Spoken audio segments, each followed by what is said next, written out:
Selamat siang teman-teman, atau pagi, atau malam, kapanpun kalian menonton. Selamat datang di podcast Youth Activism edisi Harm Reduction International. Kita sesuai dari pembukaan undang-undang, yaitu mencerdaskan kehidupan berbangsa. Oke, hari ini teman-teman, saya kedatangan teman lama saya ya, yang cukup lama gitu. Ada Adian Angkasa di sini. Boleh perkenalan, Adian? Ya, halo. Perkenalkan, nama saya Adian Angkasa Rizky dari Youth Activism Rumah Cemara. Oke, menarik ya teman-teman. Kenapa? Apa itu Youth Activism Rumah Cemara gitu? Boleh dijelasin dong, Youth Activism Rumah Cemara itu apa sih? Oke, kalau mau dijelasin sedikit, organisasi sih sebenarnya. Jadi Youth Activism Rumah Cemara itu organisasi yang khususnya kepada orang muda, yang dimana mereka diberikan wadah untuk bisa belajar bersama dengan Rumah Cemara. Dan emang konteksnya kalau di Youth Activism Rumah Cemara ini hampir sama visinya gitu. Indonesia tanpa stigma. Cuman ada pelebaran isu yang diangkat gitu kan. Kalau Rumah Cemara sendiri itu ngangkat isunya ada di isu HIV dan nafsa.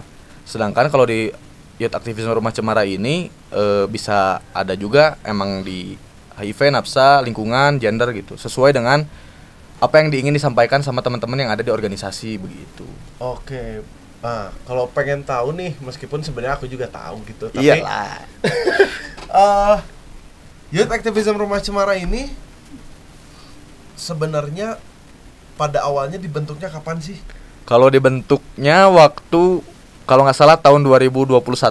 Okay. Setelah Covid yang berkepanjangan, akhirnya ada program tuh namanya Youth Activism Camp. Di situ waktu itu Rumah Cemara bikin suatu informasi gitu untuk mengajak teman-teman anak muda bergabung di Youth Activism Camp. Adalah di Instagramnya Rumah Cemara waktu itu.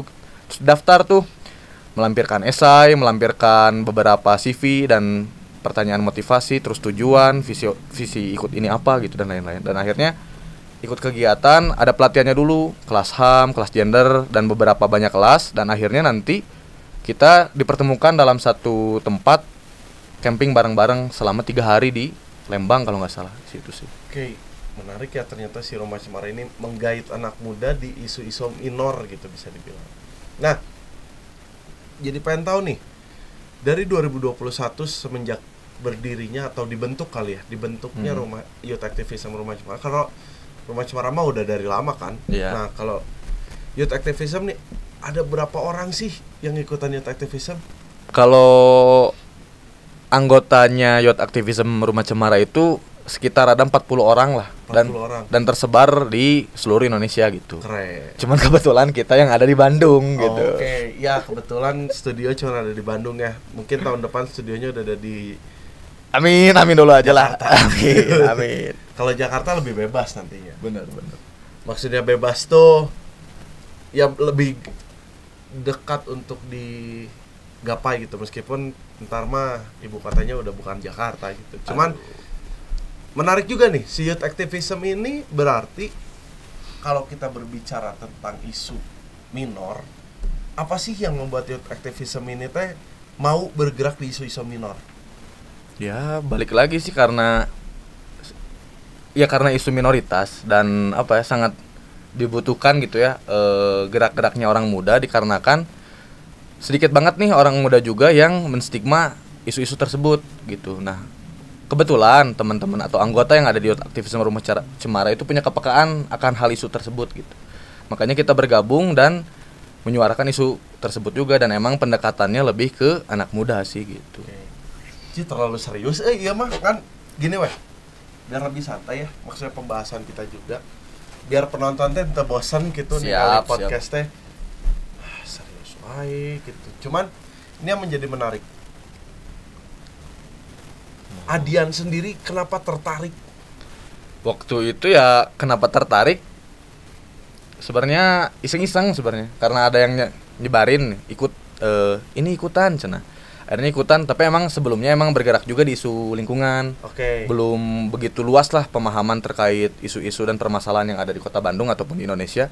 Akhirnya nyobain, terus waktu masuk menarik nih, ternyata menarik banget. Di dalam kelasnya pun waktu camp tuh enak, ada banyak hal gitu, ada dari fokus dari kesenian, ada juga di isu HIV/AIDS, di isu gender, isu lingkungan, sama isu narkotika. Nah waktu itu aku belajarnya 3 hari itu isu HIV. Nah di situ mendalami lah apa aja gitu ya. Layar ada geser cenah. Aduh, siap-siap Operator nggak operator. ngadat. Aku belajar di situ di isu HIV dan ternyata wah semengerikan itu ya ternyata orang-orang dengan HIV yang distigma sama masyarakat sendiri ataupun pemerintah gitu sih. Nah, itu juga menarik berarti stigma yang terjadi. Mungkin mah anak muda mungkin ya nggak kurang peka dengan hal seperti itu gitu teman-teman. Karena dari sepengalaman aku dan yang aku lihat, anak muda itu masih apa ya? Kadang mereka tuh pilihannya cuma dua. Mereka tidak peduli sama sekali atau mereka terlalu mengglorifikasi, ngerti nggak? Jadi misalnya gini. Ini pandangan aku, terserah orang mau setuju atau tidak, cuma pandangan aku. Ketika ada orang yang tidak peduli, kadang kita yang bergerak di bidang ini atau di sebuah sistem pergerakan mungkin ya, atau komunitas pergerakan gitu, ada orang yang nggak terlalu ini, kita kadang sih mah tidak peduli, orang anjing sih mah dan lain-lain gitu. Malah jadinya yang harusnya inklusif malah jadi eksklusif. Benar, gitu. benar. Atau ada beberapa yang buat orang malah jadi sangat mengglorifikasi. Jadi apa-apa tuh segala temenang. Contohnya aku mata. Misalnya ya, siapa bencong aja. Itu tuh jadi nggak boleh gitu. Padahal sebuah umpatan itu terjadi di masyarakat karena masyarakatnya itu pertama sudah akrab, sudah ada kedekatan secara emosional, dan sudah memang bergerak dengan bahasa-bahasa seperti itu gitu dari lama gitu, dan seharusnya tidak menjadi masalah mungkin ya. Iya. Nah, pandangan Adian deh terkait itu tuh. Terkait ada yang mengglorifikasi tapi ada yang mengatakan dirinya inklusif padahal eksklusif. Ya, balik lagi ya kita harus mengkaji dulu apa itu inklusif ya teman-teman ya. Kan itu lah musuhnya si eksklusif, di mana seharusnya kita tuh bisa membuat wadah yang emang menjadi ruang nyaman bagi bersama gitu. Baik dari minoritas gender apapun ataupun latar belakang apapun gitu, ataupun kepercayaan apapun sih menurutku. Jadi emang dasarnya basicnya kalau misalnya mau ikut di isu sosial atau isu apapun lah menurutku, ya harus kita bergerak tuh atas nama kemanusiaan gitu, bukan membawa suatu organisasi, entitas ataupun ras sekalipun gitu. Karena balik lagi kita di sini karena rasa kemanusiaan untuk menyuarakan hal-hal yang menurut kita benar gitu sih. Kalau misalnya ada yang kadang juga di tongkrongan ada gini nih ngomong, mana naonan sih gerak nu kitu, gerak nu kieu. Ya saya gerak ya karena saya peduli gitu aja, sesimpel itu. Dan jika ada di tongkrongan yang mencaci ataupun merendahkan, bahkan bisa dibilang mau menjatuhkan semangat, ya orang nggak peduli juga sih, karena pakai pemahaman orang nggak bakal peduli sama orang yang nggak peduli sama orang, dan orang bakal peduli banget sama orang yang peduli banget sama orang. Sesimpel itu aja sih. Iya kan, itu teh sangat menarik ya, sebuah karena gerakan teh mungkin menjadi seksi itu buat orang ya, sebuah gerakan sampai masyarakat anak-anak muda lah menjadi mau ikut pergerakan. Mungkin pemantiknya itu 2019 kali ya, baru mulai gitu. Padahal dari 2000 berapa ya, saya pertama 2017 kalau nggak salah, kekamisan pertama tuh bareng Adian. Terus 2017 akhir kita ke pertama kali orang ke Taman Sari kalau di Bandung. Terus ikut juga diskusi APB. Diskusi APB waktu itu di 2019 dan lain-lain. Akhirnya menjadi seksi itu 2019 pas demo besar-besaran. Iya. Mungkin pada saat itu bahasanya sekarang mah orang-orang pada FOMO pengen ikut. Iya sih. Orang baru melihat seperti itu karena ada bahasa FOMO sekarang. Benar. Jadi ketika orang mengaitkan teh, anjing baheula teh loba nu FOMO geningnya. Iya. Dan terutama banyak juga di teman-teman orang gitu pada saat itu yang pokoknya orang hayang ieu, hayang itu, dan akhirnya malah menimbulkan perpecahan gitu pada saat digerakan itu ya. Ada orang yang bilang anjing sia datang cuma buat SG doang. Anjing siapa iya. Nah, kan menjadi eksklusif pada akhirnya kalau seperti itu. Benar. Apa buat orang nggak salah ketika ada orang datang, ada orang juga pengen nge-SG-in atau orang lagi demo. Ya bagus malah buat orang karena dia menyebarkan kan. Jadi pada akhirnya menyebarkan gitu. Apapun bahasanya gitu. Sama kayak orang-orang yang menghardik memakai baju band tapi kudunya holaguna kan. Polisi skena. Ya seperti itu gitu. Dan nah, kalau di gerakan youth activism sendiri kayak gimana sih? Kalau jangan sama lagi kayak enggak itu. Dong. Kalau gerakan youth activism sendiri, ya kita juga mencoba bergabung dengan beberapa komunitas yang ada di Kota Bandung, berjejaring juga sama. Balik lagi kalau ada kepentingan kita kemana, ya kita maksimalin gitu. Kayak yang baru kita lakuin yaitu safari kampus nih. Nah, kan si Safari Kampus ini sebenarnya ada kerjaan dari Ham Reduction Internasional. Kebetulan disuruh mengkampanyekan apa itu Ham Reduction. Nah, karena kita fokusnya di orang muda, maka kita juga bergeraknya ke teman-teman muda dan emang skupnya kita ngambilnya mahasiswa. Makanya kita bersafari kampus itu ke 5 kampus gitu. Jadi kita emang pendidikan sebaya aja. Ya, menarik tuh teman-teman ketika menggunakan sistemnya pendidikan sebaya teh menurut orang unik gitu. Kenapa unik? Karena selama ini mungkin yang Safari Kampus ini ngebahas apa aja? Ngebahas harm reduction. Harm reduction di HIV AIDS berarti dan narkotika. Benar, tapi lebih fokusnya ke si stigma, mengadvokasi stigma narkotika di Indonesia gitu. Oke. Kenapa ada stigma itu dan kenapa kita harus menyuarakan itu sih? Menarik gitu programnya. Maksudnya menarik tuh karena buat orang stigma narkotika di mahasiswa juga cukup edan ya. Ya. Orang yang sebagai pernah melakukan gitu pada saat itu sampai di titik anjing mana butuh naon kasih Joni weh. Jadi orang ge baheula hanya sekedar menggunakan tidak menjual gitu. Iya. Pada saat itu ya. Nah, terus sampai ada bahasa seperti itu kan orang merasa di stigma bahwa setiap orang yang menggunakan adalah orang yang menjual. Stigma itu tuh terjadi gitu. Nah, YA tuh yang mau dibahas stigmanya stigma seperti apa sih? Lebih ke stigma ya penggunaan narkotika ya teman-teman. Ya tetap kalau ngomongin konteks ya selama di Indonesia ya hukumnya masih seperti itu, maka ya emang sebenarnya nggak boleh lah, itu kan emang melanggar hukum. Tapi untuk teman-teman yang terjerumus ataupun mencoba-coba menggunakan itu, ya kita lebih mengedukasi bahwa ada nih efek sampingnya ternyata kalau misalnya kita pakai jangka panjang gitu. Nah, kita mencoba mengadvokasi hal tersebut ke teman-teman, ngasih pemahaman bahwa ya boleh makanya tapi tahu batas lah gitu, jangan sampai ngerugiin yang ada di sekitar ataupun sosialnya sendiri gitu. Kalau dia sudah memakai, bukan berarti yang nggak pakai sok pakai kan enggak gitu ya. Enggak. Harus dilurusin itu Adian karena sedikit berbahaya ya. Jadi maksudnya mungkin gini kali ya. Ketika kita sudah menggunakan dan kita merasa kita membutuhkan suatu zat tertentu, gunakanlah secara bertanggung jawab gitu. Benar, sepakat. Jadi enggak, dosisnya juga kita tahu, bahan yang kita gunakan tahu gitu. Jadi enggak sekedar apa kena yang mabok enggak gitu kali ya. Maksudnya stigmanya. Nah, selain Safari Kampus ada apa lagi sih? Kalau sebelum Safari Kampus itu kita gerak di edukasi ke teman-teman komunitas marginal menggunakan metode sepak bola.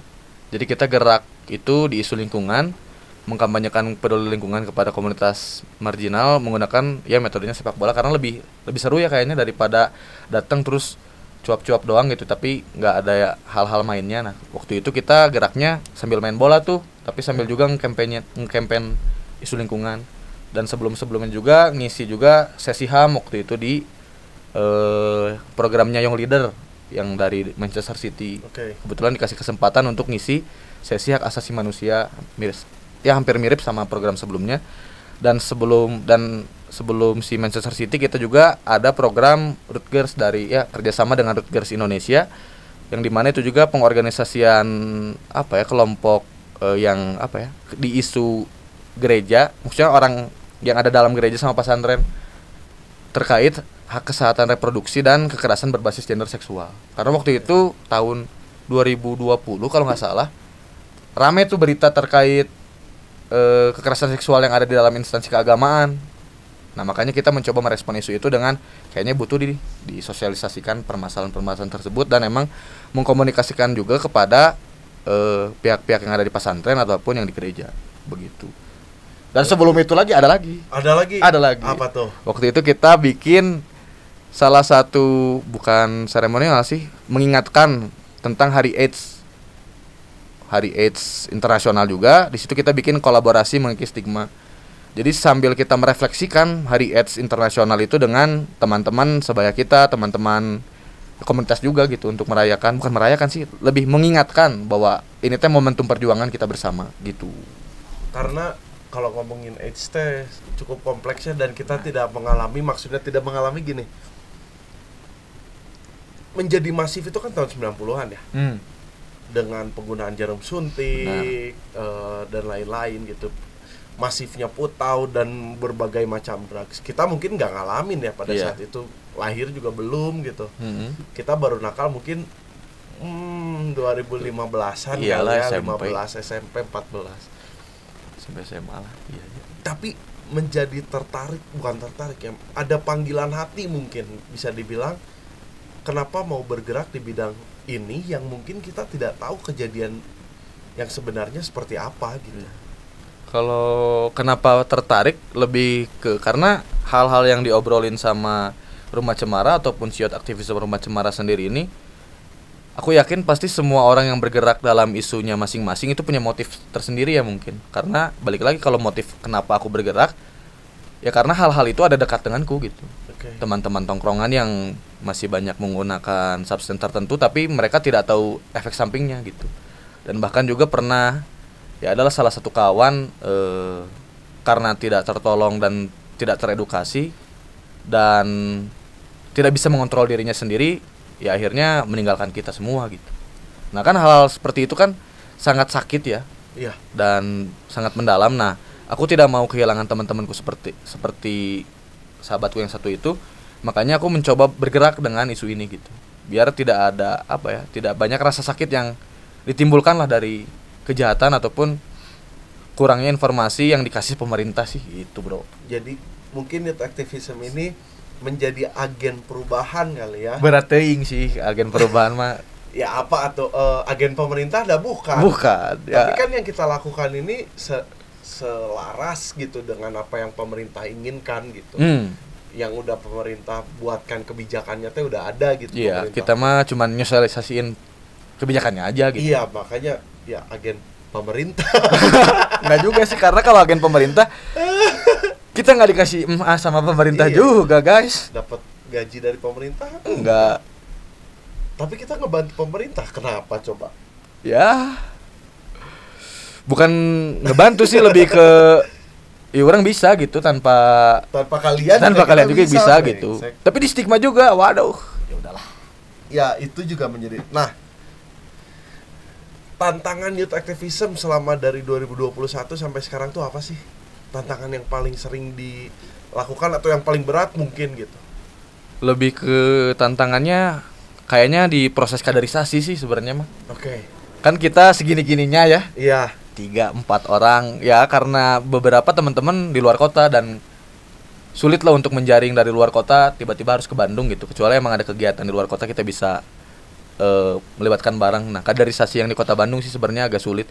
Dan orang-orang yang mau concern di isu ini juga ya karena balik lagi banyak stigma dan diskriminasi, jadi takutnya dianggap mana ieu nya ngedarkeun, mana ieu nya menyuarakan hal itu, padahal enggak gitu.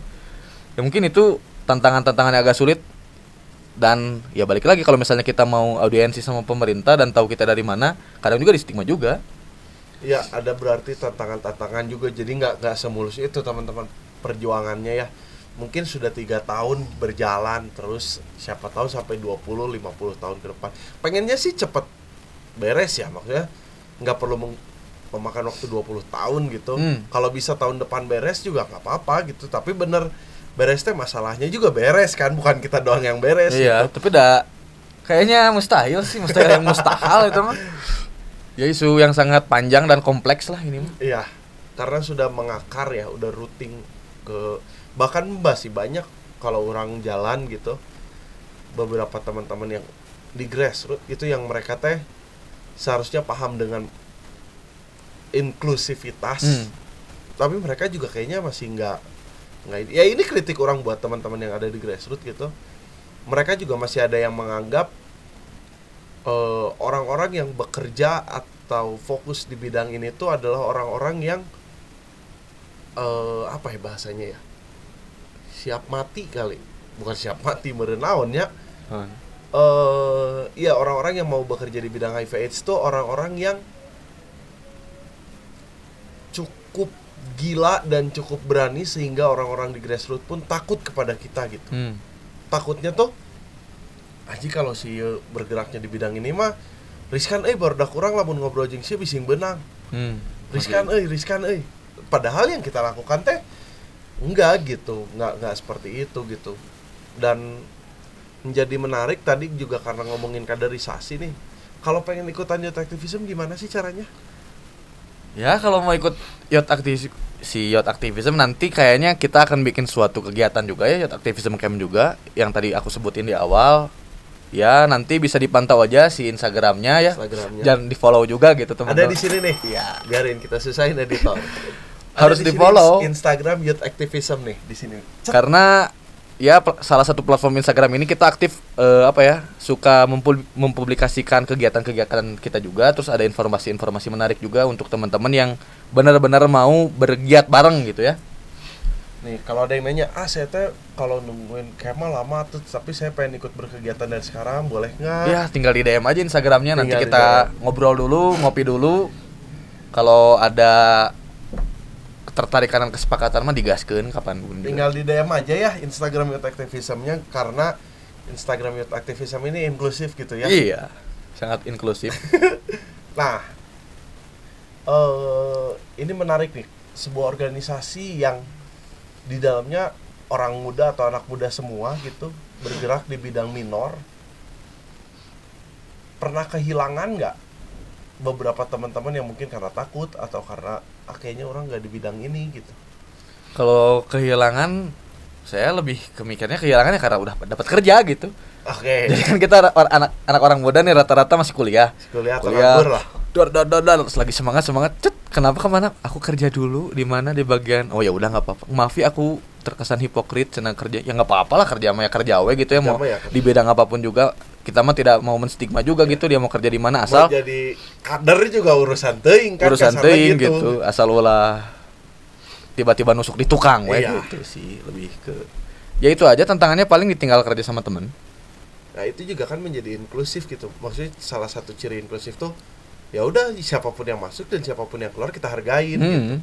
Enggak jadinya anjing maneh gawe ongko maneh beula pang gitunya, tapi pas geus gawe ku barodakna dihardik gitu. Anjing marane sampah juga gitu. Biarkan orang-orang di dapur ge kudu ngebul. Benar. Gitu.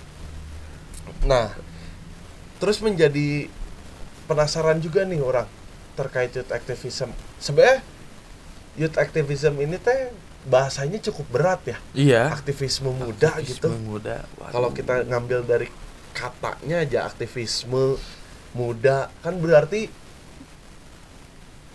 kalau orang ngebikin analoginya atau artinya gitu, yang muda yang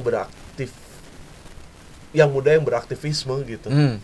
Ya sebenarnya agak berat sih kalau pakai kosakata si Yotnya mah emang bener kita masih muda gitu. Tapi kalau ngomongin aktivis, ya aku ngegambarinnya jangan sampai teman-teman bahwa aktivis itu selalu keren, selalu anjing terlihat paling beda, selalu kuat bersuara dan hal lain keren-keren lainnya gitu. Aku tidak melihat hal seperti itu sih. Ya karena balik lagi basicnya ini emang adalah isu yang harus disuarakan. Kenapa kita nggak suarain sih gitu? Kalau kita misalnya udah pakai ya suarain aja. Dan kalau bisa ya mungkin ada teman-teman yang kurang suka dengan kosakata si aktivisme tersebut gitu. Aku pun bisa dibilang kurang suka dengan disebut aktivis gitu. Ya aku datang untuk menghancurkan kata-kata itu. Yang menurutku ada orang-orang yang aktivis itu eksklusif lah, terus nggak mau dengar pendapat orang lain gitu, ataupun pingin menang sendiri. Nah hal-hal seperti itu teh ya harus dilawan gitu. Kita harus branding baru lah terkait si aktivisme teh, nggak se-eksklusif itu ternyata gitu. Sebenarnya bukan kalimatnya yang salah atau katanya yang salah kali ya. Arti yang ada di masyarakatnya yang menjadi salah gitu, atau pemahaman masyarakat yang menganggap siapa mah aktivis ngobrol ge kudu nu berat-berat teu orang terakhir panggil jeung aktivis salah satu senior gitu di bidang lingkungan, orang ngomongkeun boleh nggak sih ngurbanin jerapah jeung yak gitu pada saat itu, yang sebenarnya kalau ngomongin berat jauh dari berat gitu. Maksudnya atas dasar kendaraan kita nanti di surga teh maka yang kita kurbankan orang yang jerapah gitu. Sedangkan teman orang bilang anjir orang yang gajah cenah di surgana nanti gitu. Tapi gak bisa ya? Gak bisa ternyata ada taring. Ya, jadi nggak selalu seberat itu berarti aktivisme teh ya. Maksudnya kita juga sama anak-anak muda yang kita juga sama ada resep nongkrong, ya resep nongkrong tetap nongkrong, main game, mungkin main Mobile Legend, COD, mobile atau apapun itu. tidak seserius itu kawan-kawan kita. Nggak setiap ngumpul teh. Ayo kita bikin organisasi. Ayo kita organisir kamerad-kamerad yang ada di ujung timur, ujung barat enggak. Ya, boleh kayak gitu, cuman kayaknya kalau kita nggak dulu gitu. Adalah momen-momen seperti Ada itu, momen, ada juga cuman momen-momen yang yang gitu, kalau kata orang aja obrolan nggak penting gitu, padahal penting buat orang gitu hal-hal kecil yang bodoh teh gitu, karena kalau kita serius terus mah serius kayak pada akhirnya bubar gitu kan. Iya, benar. Makanya jangan terlalu serius gitu teman-teman. Oke, Adian nih terakhir. Harapan Adian dengan youth activism ke depannya apa sih?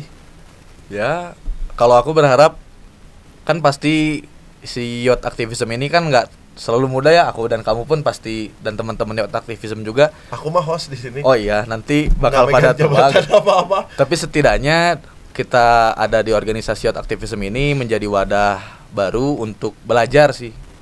Lebih belajar apa itu artinya manusia sih.